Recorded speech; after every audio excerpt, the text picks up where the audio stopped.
building an AI system, it lives in the digital world. It's a virtual environment. So you can reset and restart as much as you want. But if you move to the real world, the physics doesn't forgive you if you make a mistake. Today, if somebody would come and say we have like the most talented team and we developed this surgical robot that works fully autonomously, would you agree to be the patient? If they will let me see how it performs for a couple of surgery, I would be more than happy. If we are trying to build the future, who built this future will shape this future, right? As a woman, actually, in Lebanon, I didn't feel any discrimination in university or in the internship that I have done. It didn't come to my mind as a woman I would be treated in a different way because of my gender.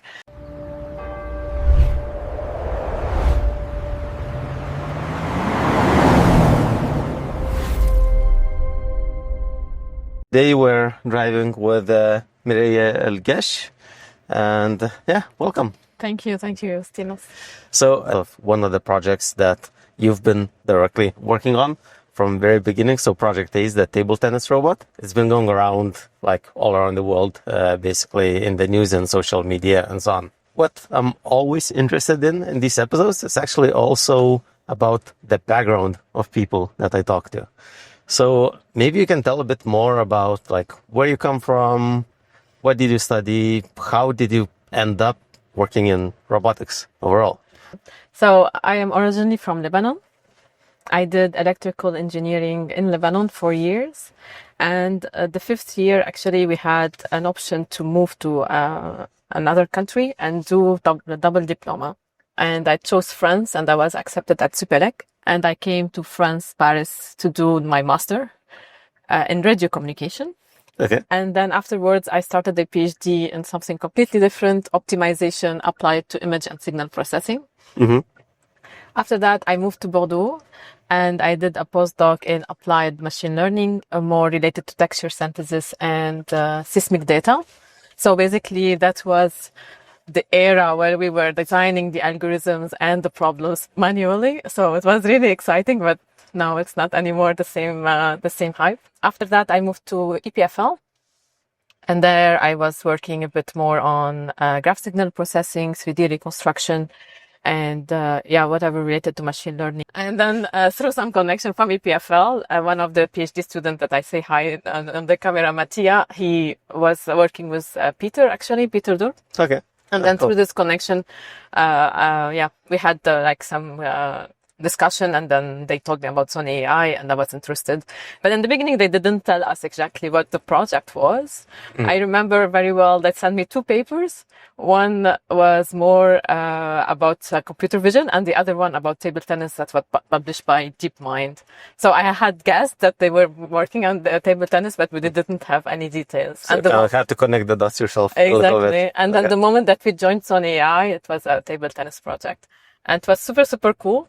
5 years of research and excitement, ups and downs for sure, but it was really very interesting and nice project. I enjoyed it. So you were basically one of the first people actually to join the project and kick it off in the Zurich site. Exactly, yes. We were taking care of hiring also the team members from the beginning, yes. Maybe you can tell a little bit about how the project development go now. What were kind of the exciting ups? What were the stagnation? Because maybe let's start actually with a bit different question. Is it true from your first-hand experience working on this project that you can complete 80% of the achievement in 20% of the time, and then the remaining 20% achievement can take 80% of the time? Yeah, the concept was a bit different because when we have joined, we didn't know the solution. So it was a research-oriented project somehow. So we had to find a way to make it work, right?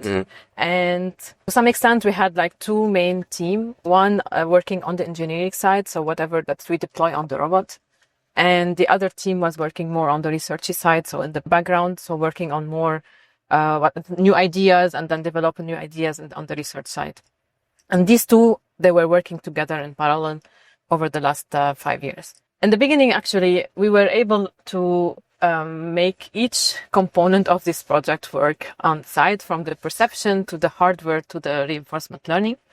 But the moment that you put everything on the real robot, then you have the surprise and you have to make the whole system work, because making the system intelligence matters when they all work at the same time. And in simulation, you can have a really amazing algorithm, amazing policy that works perfectly in sim, but the moment that you deploy on the real robot and you are delayed in a couple of milliseconds, I mean, the ball is already gone, it's a very speedy game, and then spinning game, it requires very high control of the speed. So it took us some time to put everything together, actually, the infrastructure that works perfectly on the real robot. And then the 20% of the time we were like improving it in order to get to the professional level players. I guess a bit different for this particular project is that from usual research projects is that it did involve a lot of engineering, because you had to actually make all the connections, everything work, synchronize like many cameras, different types of cameras, and so on. So was the team composed both of like researchers and engineers, or was it like researchers also tackling many of the engineering challenges along the way? So we cannot disconnect these two parts. We have research scientists in the team, and we had also engineers in the team. Even if you develop the research ideas, you need to connect whatever we have as engineering constraint in the real world, right? On the real system. So really it was interconnected, and then we had to analyze and to organize a lot of meetings in order to exchange the ideas, exchange the challenges, find some solution that it's on the research side and on the engineering side in order to converge to something that works in real world. And eventually you were leading the full team, right, of like researchers. So how did it feel actually trying to solve something that in theory is unsolvable, or at least it wasn't solved before? And I mean, you have to hit like the roadblocks along the way. What was most difficult, not necessarily technically, but in terms of like leading the team, motivating everyone and moving forward? Yeah, I mean, what I learned as a technical leadership at Sony AI was like, it's not only about finding the solution, it's also about clarity, about building trust across disciplines. It's about also making different voices to be heard. It's very, very important, this human touch actually in this project, specifically in this project. And we are building a system, we are in a field where the robot that we are working with increasingly interact with humans. So that was very important to take into account. It's a combination also on both technical and the human side. So on the technical side, you have to make sure that everybody is aware what's happening on the real system, right? So that people, they don't work on their side and their back and their corner on their ideas without taking care of all the engineering constraints that we have in the real world. And you have sometimes a lot of nice and amazing research ideas, but we had a deadline and we had to deliver the project at some point. Overall, looking back, which parts of like the whole development you really enjoyed and which parts you would gladly have skipped? The most part that I really enjoyed is last 2 months that I have spent in Tokyo. So we moved there to prepare actually for the official demo. And that was in March and April. It was so exciting because we have started with some games. We were winning some of the points, but we were not as at the level that we wanted to be. And over 2 months, we were collaborating with everybody in the team. Part of the project was during COVID as well, right? When it was limited attendance, so it wasn't easy in terms of arrangements. Exactly. It was challenging though, but we made it through. And the moment that we moved to Tokyo and we were able to work all together, in person, and also we had a lot of players coming and play against our robot, so we had to improve on the fly whatever we have in our hands. And so it was very exciting because everybody was motivated. Everybody was there to find whatever we have to do in order to improve the system. And over 2 months, we have improved a lot. Infrastructure was there, and then we had just to improve in order to win games. And that was really exciting for me. And the part that I would skip, nothing that I would skip so far. It was very, very very interesting experience, and then very rich one for me, because I have joined actually in the beginning as a team lead on the reinforcement learning part, and then I had a small team, and over time the management responsibilities increased. It was a new experience for me as well. So at the end I had a team with 10 engineers and researchers, which I enjoyed working with them. but it was also a new experience for me. This human touch with your employee and the technical touch at the same time. Yeah, I would not skip anything. I would do it all over again. Right. But I guess like the daily tasks do change when you become like a team lead. You have to do a lot of management, which basically nobody really prepares you for. It naturally grows, and as the team is growing, especially like it was growing very fast at some point. Exactly. And then suddenly, I guess you don't even notice how you are from individual contributor more to really managing and hassling with many things and not spending maybe even so much time on the actual research and development. That is true. That is true. So you have more, I mean, you are not hands-on on everything at some point. And from management point of view, when the team grows, you have to let it go somehow. You have to give more trust to your people. You have to let them grow and stay there to help them unblock some stuff if they are blocked. The moment that you have people that you are going alone and you are working with them on the same frequency, everything becomes very nice and very exciting, to be honest. And then the management, as you have said, it comes naturally to you because you love what you are doing. You are excited about what you are doing. You have a goal that it's very nice to achieve. And you just want to find a solution to make it work. I think it's probably good also that you had like a very specific goal to go for, which of course is extremely difficult to achieve. But then you don't have like so much uncertainty actually in terms of like where to push the project towards, which happens in research world quite often actually. Absolutely, absolutely. But uncertainty is not one of the challenges that scares me. We had some uncertainty at some point, for sure, because, I mean, as I said, it's like a project that we didn't know the solution in the beginning, right? So it was coming slowly with... Figure out as you go. Yeah, exactly. And I don't know if you remember, we had like these small robots in the beginning, and then we started to design our own robot, customized house. So we had like also changing the robot over the time, and we had to adapt also to these changes. So, yeah... uncertainty is like something that is inevitable for sure, but you can overcome it. Yeah, I guess you choose how you tackle it in a way. Nowadays, we hear physical AI on every corner, right? And when you started the project, that phrase didn't really exist, I would say. We were working in robotics, the good old robotics.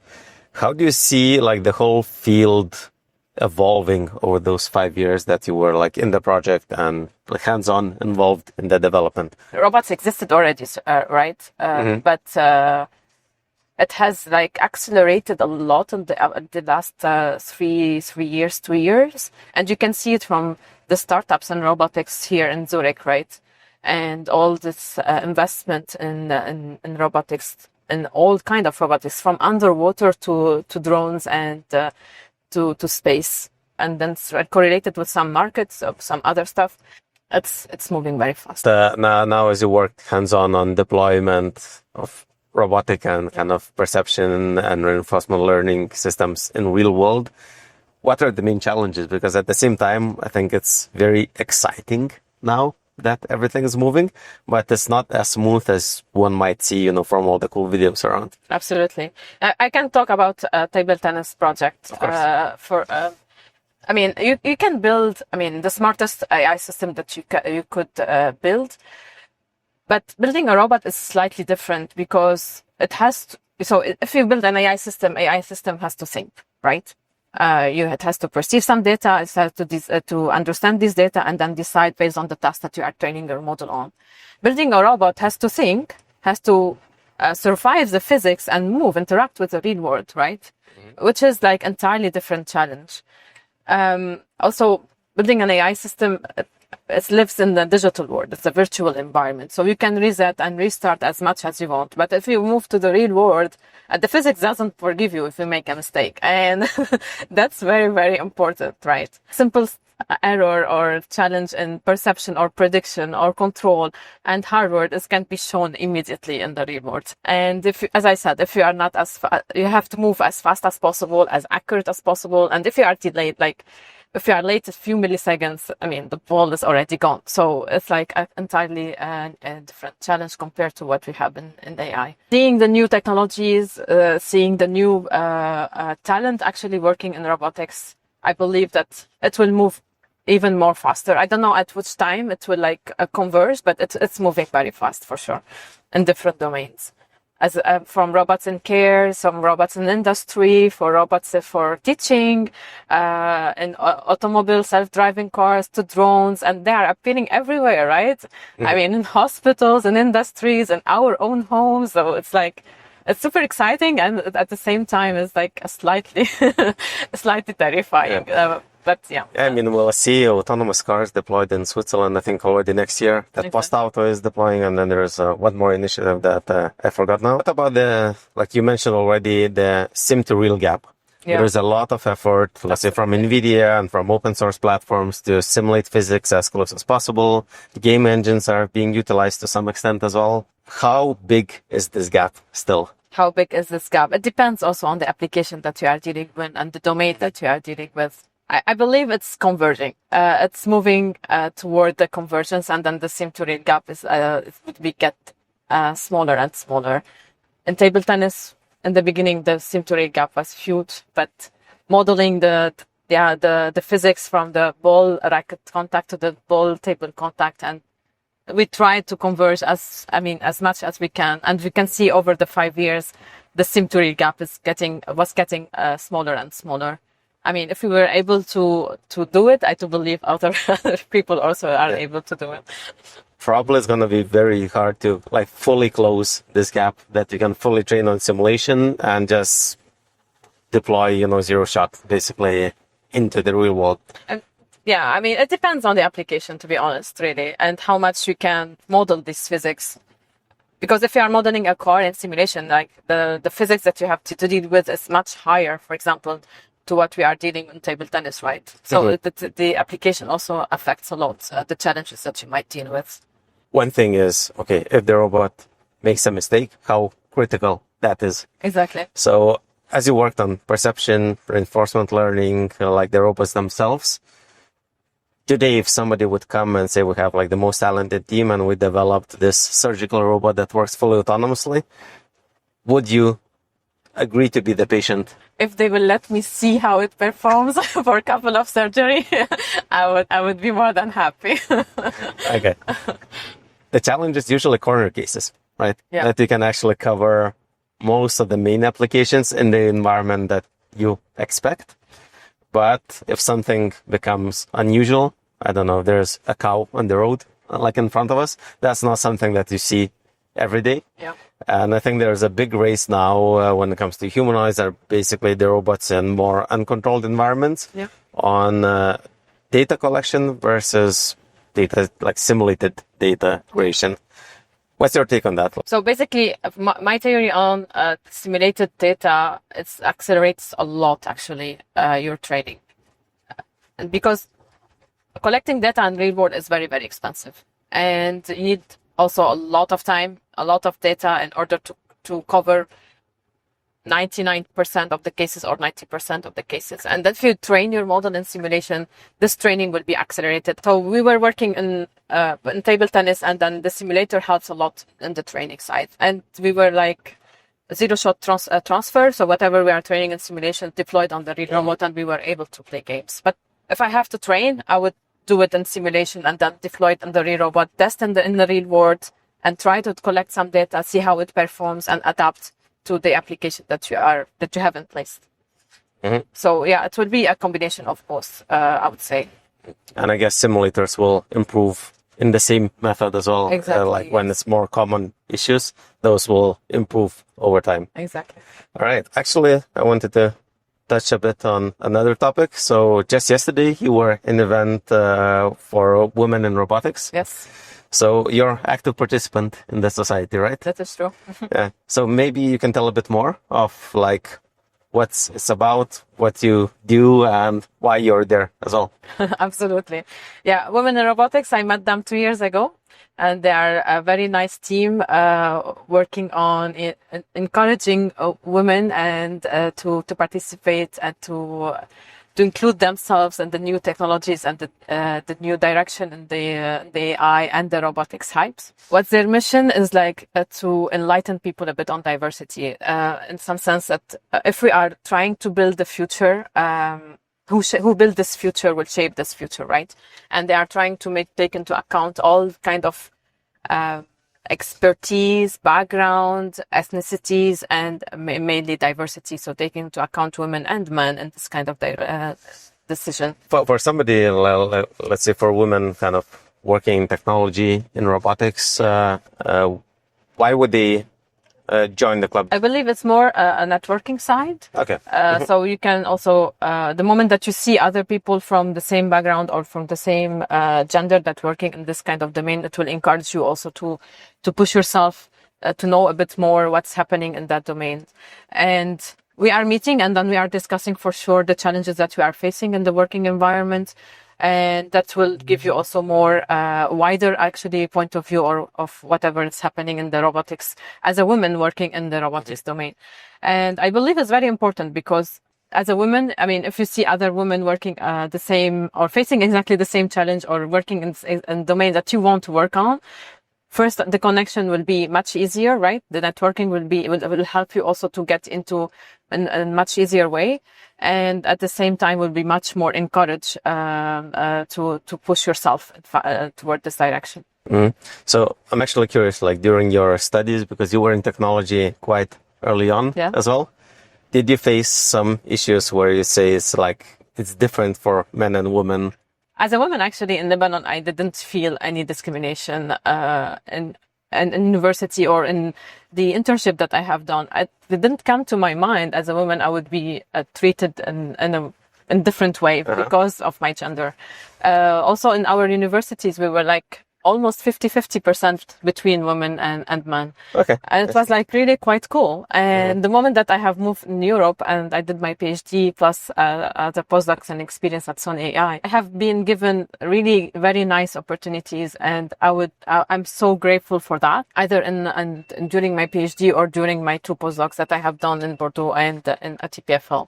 At Sony AI, also, I was like in a very good relationship with the top management, and I was always encouraged to propose ideas and to propose a new way of working inside the project. And they were like always accepting and then also encouraging and taking into account my proposal. So I didn't have this feeling that because of my gender, I was like treated differently, to be honest.